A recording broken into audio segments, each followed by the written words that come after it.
All right, everybody, welcome to the newest episode of Max and Howard Drink Beer. I am Max. And I am Howard. Howard, we're having a good week. It's a midweek. We got together on an off day.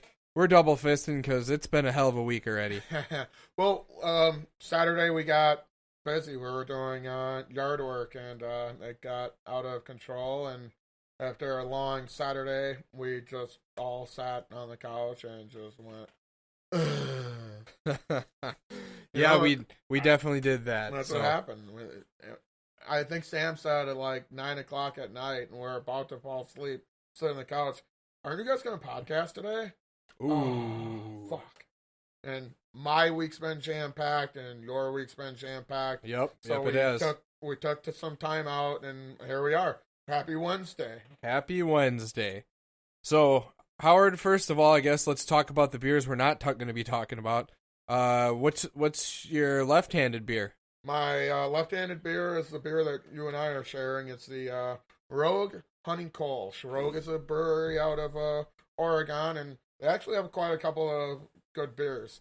I try to find beers that Max is going to like, because it kind of sucks to not drink beer that you're not going to like. So I kind of cater to Max a little bit, and I saw this, and I thought, I like Rogue Ales. Let's see if he'll like a Honey Kolsch. It tastes like a beer. I mean, it's crisp and it's not tons of flavor, and you could confuse it with some of those light beers. Actually, I think, which is what I've been finding about honey-based beers, like Honey Weiss. I had a really awesome IPA that's brewed with honey the other day.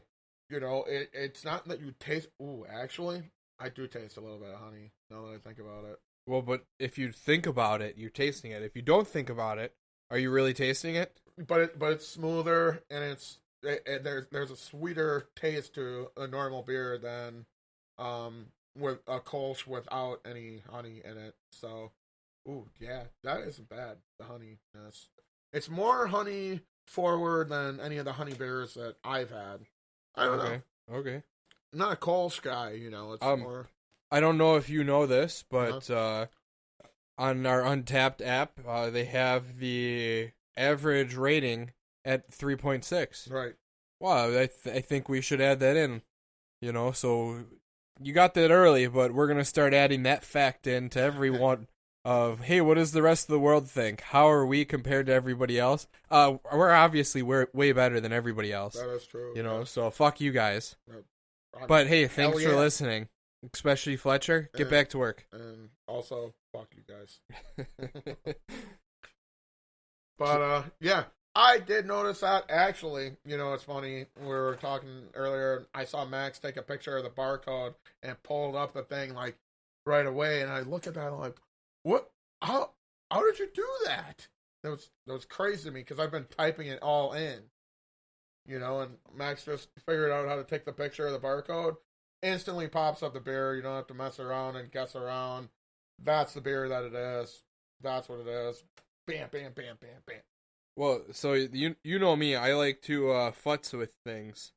So anything that's like, hey, here's what, I guess the best way to describe it would be, you remember the cartoon Dexter's Lab? Yeah. Okay, so I would be his sister. Ooh, what does this button do? If you put something there, I have a sick problem that I have to know everything that everything is capable of. So what am I going to do? Hey, I got this brand new guitar. I'm going to rip it apart. Why? It's brand new. Well, it's brand new set up for the guy who made it. I'm not the guy who made it. I want to take it apart. Have you ripped it apart yet? Yes. Oh, how is it? It needs a little bit of work. Okay. I know a guy, though. That's good. Hey, speaking of that, I don't know if you guys know this, but Max is going to be in a show. I do have a show coming up. What day is that? Is that this weekend? No. That's next weekend? No. It's July 12th. No, sorry, June. Oh. June 12th. Oh, that is like a century from now. Right. That's at least 2 weeks away. I hope I'm living by then. So we're playing with a couple of bands. Yeah. I can't pronounce the one band's name. It's like eponymous. I'm sorry, guys. I should really know the name of the band. Eponymous? We have played shows with them before. Oh. I can't remember where, but I know we've been on shows with them. Yeah. You know, with previous bands. Nice. And then the other band is Broken Bones. Broken Bones. Which is Adam Garside's the bass player. Oh. So I know him. I've met him. You know, so I'm pretty excited to get to hang out with him, you know, and drink beer and whiskey, and you know, we'll see how Stan does being out, you know, with us and drinkers in the elements, you know, because he played that show with us at Fusion, and it wasn't. That was interesting. It wasn't the metalheads. That was the snappers. Right. Yeah. You know, so I mean that's definitely a calmer group if you can imagine, but Jeremy's friends are not calm. No, I wouldn't say so. So they definitely went a little overboard. HAM. And we're gonna go overboard that night too. Well, where is it? It's Frank's Diner? Yes. No. Okay. No, George's Tavern. Yeah, there you go. Yep, see? I thought of it. Yeah, that's Frank's good. Diner, George's Tavern. I'll be here all week. Yeah. I don't think you will. I heard you have to go to work. At some point. Maybe tomorrow. So yeah, but I do have that. I got a new guitar to futz around with. I'm gonna have some fun with that. You're gonna play guitar while you drum? I'm getting there. I've been watching a video of this younger kid who plays. He has two pedals and he plays a kick and a snare and he plays the guitar part. And then he has a drumstick taped to his hat. Oh, nice. That's honestly the coolest thing I ever heard. And he plays the songs, and you just look and go, holy shit, he played them almost as good as the professionals. Like, this kid has spent way too much time working on this particular skill. Yeah. And every time the video pops up anywhere, I have to stop and watch them. And he's done, I think, like 10 or 12 songs. But, you know, it's awesome. definitely something I'm going to find for you.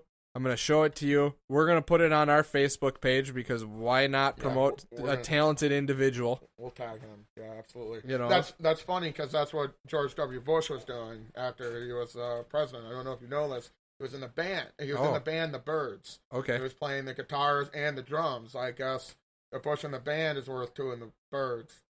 Wow. Wow. Wow, we definitely need to hire a live drummer here. I couldn't help it. So that was bad. So what were we talking about? Howard, I am drinking one of our buddy Morgan's favorite beers. Yeah. From Three Floyds. That's my right hand beer.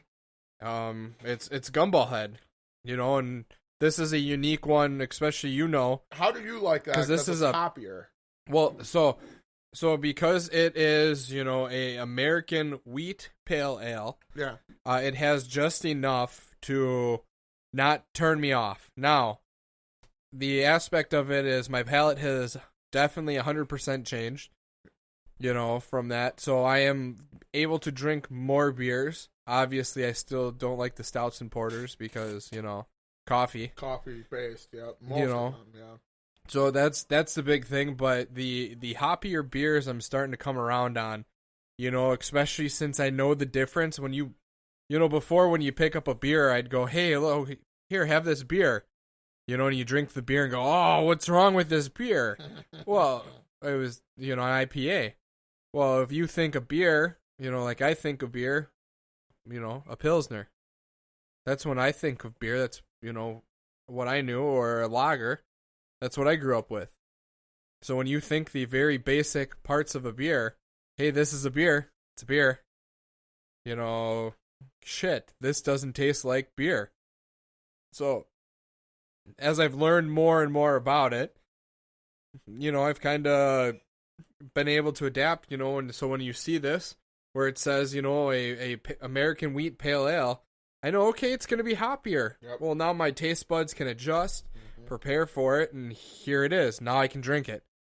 I'm excited to hear you say that because we've got a couple of hoppy beers in the mix here, so that'll be fun. A couple of double IPAs. Ooh. I bought, and I should stop on the way home, but I'm not gonna make it. I bought King Sue double dry hopped double IPA. I'm so pumped. You 'Cause sound they were $3. I should have bought them all. I don't know what I was thinking. What were you thinking? I don't know. Were you thinking? Not really. Oh, okay.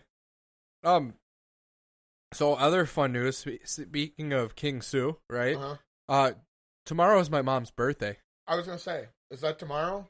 That is tomorrow. I thought it was like yesterday. That is tomorrow, May 27th. So anybody who knows my mom, give her a call. Tell her happy birthday. Tell her that she is an amazing baker and cook. Should we sing? No. Oh. No, I think they'll pay us not to sing. We do have a Venmo, by the way. So Max and Howard drink beer. I believe it's exactly that. So please send us money. Well, yeah. We're gonna spend it all on beer. And if you donate money to us, you can say, hey, I really like this beer, try this beer. Or get a hold of one of us. You can come on down to the studio with us. You can be the guest, and we can talk about your beer. Bring the beer. Yeah, absolutely. So that's every aspect. We got all sorts of stuff going on. Am I recording the song? No, I am not. We have a theme song. I have it 95% written. I just have to take the time to do it. Been working on too many other things. What was I going to say? It's coming. No, I forgot.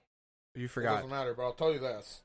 We're talking about music a lot. I was stumbling across an article because reading about my favorite Van Halen song or whatever, and one of the albums, Women and Children First, were one of the 75 albums every man should own or hear. Own or hear. I think it was one of the two. I think it's own. Yeah. Let's pull up the Google machine. Every man should own. Every man should own. So we are talking about you, Esquire. Yeah. Saying what you have to say. So I went through it, and absolutely, okay, it starts off, here's Bruce. Okay, I'm out. Yawn. Yep. Willie Nelson. That's not even his best album. Not my cup of tea. Right. I appreciate the guy. The Stones, that's more your alley than mine. The Stone Roses, that's completely different. Iggy Pop, you like him, don't you? I do like Iggy Pop. What are the Stone Roses? I have no clue. Okay. But we should own that album. It's Brit Pop. So you can even... definitely tell the age of people, okay? Yeah, so we're still in the 70s. Okay.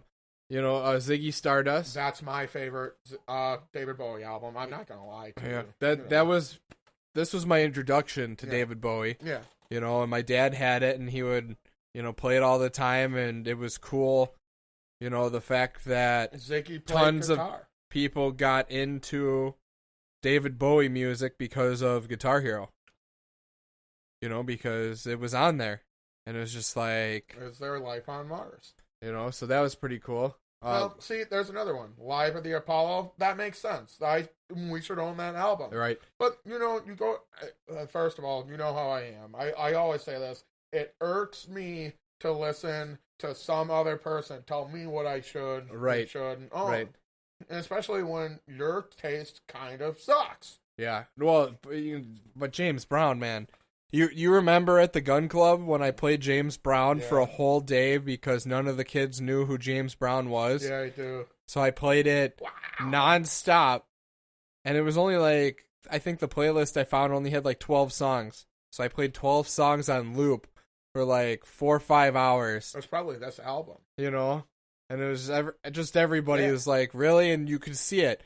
The first time everything came through, they're okay. Well, by the second or third time, everybody's dancing. It's James Brown, man. Yep. Oh, yeah. So, no. See? But like I said, you're the person who wrote the list. Okay, we're talking Motown. Okay, so you're pushing late 50s, early 60s if this is your list. I mean, granted, if you go through the whole list, it's I don't even know who that is. Yeah, see, that's a lot for me. What's a NAS? Dire Straits? You like those guys? Yeah, but not that album. And yeah. Again, okay, Grateful Dead, fine. No ZZ Top on there. And I mean, no Motorhead. I'm not a fan of Beastie Boys. You're not? No, I appreciate what they did for music and the pioneers that they were. Yeah. But I find their music kind of almost redundant. I can see that. I guess, I mean, they had good beats, but just, every aspect of it. And they have, 100 some songs, and the radio plays 2. You gotta fight for your right to party. Yeah. And sabotage. Oh, 3. Oh, okay. Because they play intergalactic, planetarium, intergalactic. Oh. Okay, So, I guess I'm not a huge... so there you go. Led Zeppelin 1. Led Zeppelin. So, that's different. So you're going to love this, right? Okay, so you know what I own for Zeppelin? Coda. For no. But as albums went, I only had House of the Holy. Okay. That's a good one. That was the only one. That was the only duplicate between me and my dad. Cool. That's kind of cool. My Zeppelin collage was the greatest hits, the best of the early days and the later days. That was how I started Zeppelin. So Mothership, right? That was that one? No. No, it was literally just like a greatest hits, or good times, bad times was beyond there. The later days had Kashmir. Oh, Achilles' Last Stand, When the Levee Breaks. Obviously Stairway showed up in there. I mean, all of them. Black Dog was in there. So just all that fun stuff. Yeah. But yeah, so that's where my Led Zeppelin upbringing came from. My dad was he appreciated everything Zeppelin did, but that wasn't his cup of tea. Our senior was a big Zeppelin guy, so I got to hear all the live albums. Moby Dick. Yeah. 20-minute drum solos. Well, Bonham was insane. Yeah. For every aspect that he did. But Howard, it is that time in the episode. We got to take a quick commercial break here so that we can drink more beer. And welcome back from that commercial break. So here we are. We're talking 75 albums. Everybody should know. I got to tell you a funny story. Somebody pulled me aside the other day, and they were like, "Hey, they're advertising like CBD on your commercial breaks." Nice. That's cool. Yeah. Nice. Yeah. So what do you think there? Kiss? Yeah. Kiss Destroyer? You think that album? Do you own that album? Yeah. I feel like you're lying. Yeah, I think it is actually. Destroyer is the number 1 on my list. I like Kiss. Radiohead? No, see, I'm out. The Temptations. Yeah, I'm in, but see, and that's where you get me going. You get Highway to Hell. Yes, there's no bad song in that album. Yeah. The Power Edge was just, you hear all those songs on the radio. Everything from Highway to Hell, even Nightcrawler. You hear, a little too often, maybe on Tuesday, 2 for Tuesdays. But Power Edge, it's just a powerful album, man. Well, I mean, you gotta think of that aspect that, okay, we have, technically 30-some years of classic rock? Yeah. And we have 50 songs that we hear on the radio. Yeah, I'd say that's about right. Maybe 100. I think you're giving the jockeys too much credit. But it loops like 12 hours. If you're on a 12-hour shift, it's pretty good that you're going to hear the same song on hour 8 as you did hour 1. Yeah. Maybe not like hour 6 and hour 12. Yeah, you're in. Otis Redding? Yeah. Come on, man. That's an important one, Otis Redding. And they caught me with Ennio Morricone. I don't know. Interesting. Taj Mahal. So they're saying that every person should have Taj Mahal blues. Should own it. Right. Should own it. Right. They should own it. If you're not into blues, you don't even know who Taj Mahal is. If you're not into rap, you don't have anything from, right. Well, I mean, same thing here. Bob Marley. If you're not a Bob Marley fan, you're not listening. I don't like reggae. I love reggae. Nirvana. Mississippi John Hurt. That's a good one, too. That's the one. That's the album. Which one? The Traveling Wilburys? Yeah. That's the album you should own. Absolutely, there's no doubt. I own that album. Proud of that. Bill Callahan. Is that He sold quality parts for quality price. Okay, well played.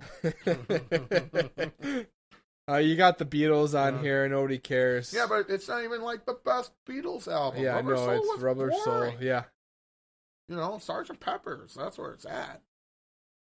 Yeah, but I think that was like the transition between old rock and new rock. I get it. You know, and Caitlyn Jenner had a trans. There you go. There's a quality duo right there. Ike and Tina Turner. Yeah. You know, so you're definitely seeing the age of the person who's writing this. I mean, obviously, you know, if we're talking about, that's funny that I said talking as I clicked to Talking Heads. Yeah, but if we're talking about albums every man should own, who owns albums anymore? You know, you got the new people who are coming back with the vinyl, as it, you know, that's true. renaissances. That is true. You know, but I own albums. See, this one right here, I am out. See? You know, absolutely. We talked about that on this show. I hate Guns N' Roses. Yeah. I love their music Everybody when else it's played by everybody else. Everybody else does way better. You know, I saw the other day a video, and I think we might have talked about it before, but I saw Les Paul. Mm-hmm. Or sorry, it wasn't Les Paul. It was B.B. King. B.B. King sat down with Billy F. Gibbons. And Slash. It's a good combo. Okay, that's interesting. So everybody knows Slash as Guns N' Roses guitar player. He's shit. I hate what he plays in that. I don't like it. You know I don't like it. Right. Okay? I gained an ounce of respect for him watching him play with B.B. King and just going old school blues, and you watched how easy it was for him and going, holy shit, this guy has every understanding of actually the fretboard. Okay, maybe you're not as much of a joke. You just were with Axl. Well, that's a big part of that, too. But it's also, man, sometimes in that situation, you got to think outside the box a little bit. You know, what are people not doing? Whatever the fuck Guns N' Roses were. Well, and the big thing about it, you know, I play in bands, and my talent level is higher than what I'm putting into the music. You know, so it's kind of having the understanding of what does the song need. I can play more than what the song needs, but the song needs this. Yeah. To make it sound good. You know, so I mean that's a big thing. You know, I don't own any Frank Sinatra. I don't know about you. Really? But, not Sinatra guy. I love Sinatra. I love all of it. All the Rat Pack, all the stuff, you know, the old school, the fact that you were a singer, you were a comedian, you were an entertainer. You had to do it all. Yep. You weren't, you know, hey, I've got 4 hours to kill here. Guess what? You're sitting here, you're having dinner, you're having drinks. I got to make you laugh. I got to talk. You know, I got to talk shit about, you know, Sammy Davis, the old man. You know, not just Junior and, you know, all the old guys. And it's just, hey, what are you doing? Hey, I'm standing on stage and I'm talking shit about my friend's parents because, you know them. You don't know them, but I know them like they're my parents. So I'm going to tell you the fun stories. We're kind of the Rat Pack, aren't we? Sure. Oh, okay. I don't know. I always liked his interactions with Don Rickles. I always thought those were good. Funny. That is not a great album for Miles Davis. Yeah. Right. That's like, you know, I mean, like when you think Miles Davis, you think Some Kind of Blue. Why would I want to own an album that's not very great? Okay, that was the most popular Clash album, though. I know that. I know because I actually own it. See, there's one. You're a man and you own it. So I have 2 on that list because I have Ziggy Stardust somewhere in this house. I don't remember how many I had. I lost count. So I have a bunch of Ramones, but not that one. See, that's what I mean. Like I almost stopped after that one, but I was so far in. Like that's the one. Well, and the same thing. I had some Pink Floyd, but not Animals. And the Defense of the Animals, that was a Howard Senior favorite. Okay, but then. You know, because that was mostly instrumental. That's what we were into. And I definitely don't have any Biggie here. Oh, okay. And that's Hank Williams. We So could that's do- the old man, right? Yep, we could do better than the unreleased recordings of Hank Sr. Yeah, right. My dad has that one, Pearl Jam. He had that early '90s. I don't know what it was. It was like hard rock had just started. You know, so you had like Pearl Jam, you had Default. There's a couple others that he had in there that he really likes. And every now and then he gets that, you know, into that mood, and you go over there and you're like, "Dude, what are you doing?" Do you think Pearl Jam is more grunge or hard rock? It's that gray area, I suppose. you know.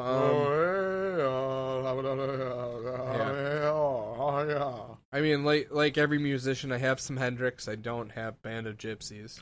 Which one? Oh, it's Electric Ladyland. That's the Yeah. one I was thinking of. Yeah. I just heard somebody say that Drive-By Truckers are a pretty good band. I will have to check them out. Unfortunately, I don't. Yeah, I don't know that either. Ray Charles did modern sounds and country and western music. I cannot imagine. I cannot imagine what that would be sounding like. Well, it's... Okay, that too. Really, that's the Metallica album everybody should own. Justice for All. That's the album when I went, oh, Max would kind of be interested in this conversation. Well, so the big argument with that is this is Metallica when they were thrash metal. So where they were going, how fast can we play? Yeah, we're going to go fast as we can. We're going to go fast as we can.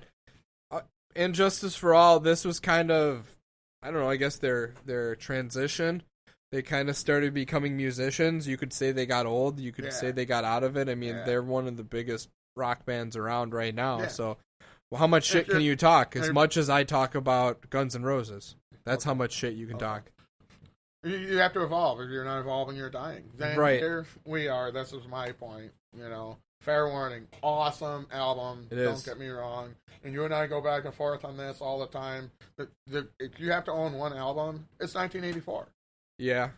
I have, like I said, I always go. It's one for you. It's Van Halen 1 for you. Van Halen 1 for me. And that's the problem with this whole list.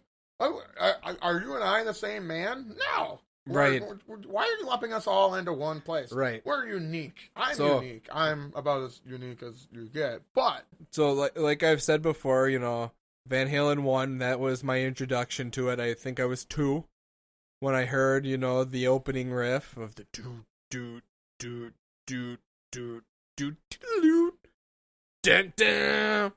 You know, and got that full hit of Running with the Devil. Yeah. You know, it didn't help as I got older that, you know, Adam Sandler made the movie, you know, Little Nicky, and they had that song in there too, and it was like, yes! Dude, they did so many cool things, like off of the one, I liked, I'm the one you love, come on baby, show your love. Yeah. You know, all of that, and they do ba-ba-da, boo-ba-da, just when they did the full... They broke down. Their breakdown was a barbershop quartet, and that was fucking cool. That was cool, man. Because it's like nobody was doing that. They did more for music than the Beatles. I've said that at least 5 times, just on in this studio here. Oh yeah. But so Van Halen 1, Women and Children First, and Fair Warning. Those are the 3 Van Halen albums that my dad owns. That's it. It stops. He was not a huge fan of 1984. We had 1, 2, and 1984. Yeah. Diver Down was an awesome album, too, and everybody kind of just writes it off. But I like that album. This dude was fucking crazy, man. Yeah, Stevie Wonder. Stevie Wonder was a madman. These guys are funny right now because they've become relevant again. Where everybody's asking, like, throwing a fit how political Rage Against the Machine is. And people are asking, what did you think the machine was? The government. That's what they're raging against. Pretty much. So that I've enjoyed that aspect of it. The Who, those are your guys. Who's next? That is, they are right, too. The caption says, what the Iraq album has aspired to be before and since. I mean, that's pretty close. Yeah. That's one of those albums to me. I can't think of a bad song. There you go. Are you fucking kidding me?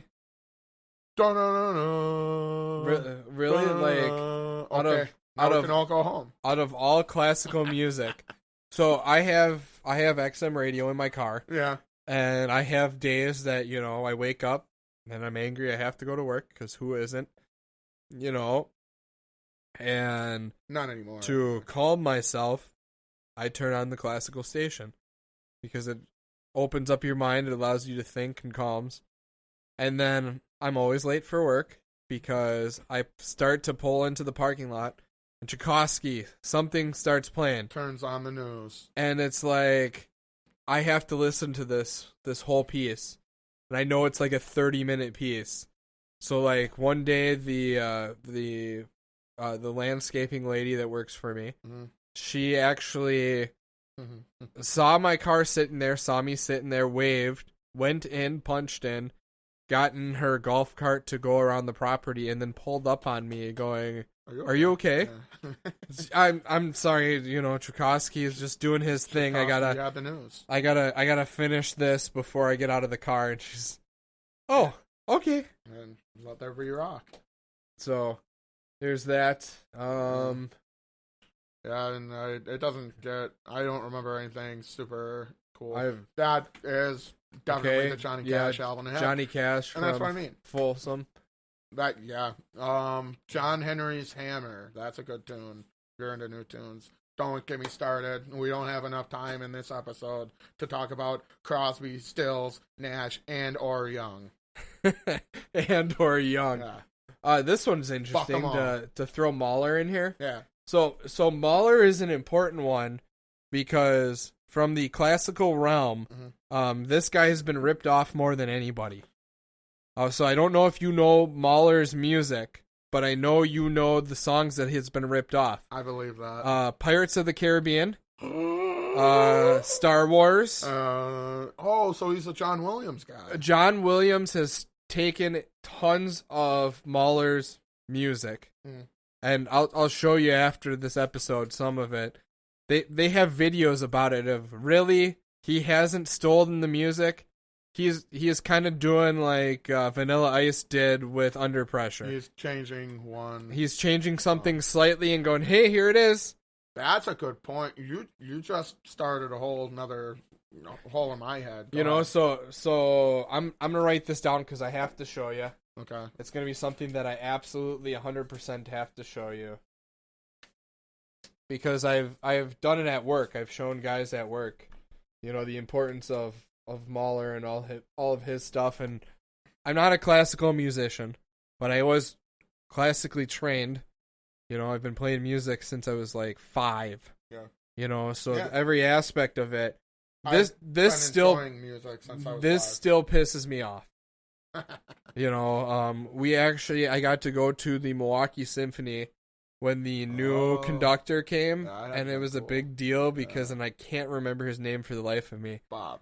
But this dude was like one of the best conductors in the world, could have gone anywhere, and he chose Milwaukee. He came to Milwaukee, yeah. Why?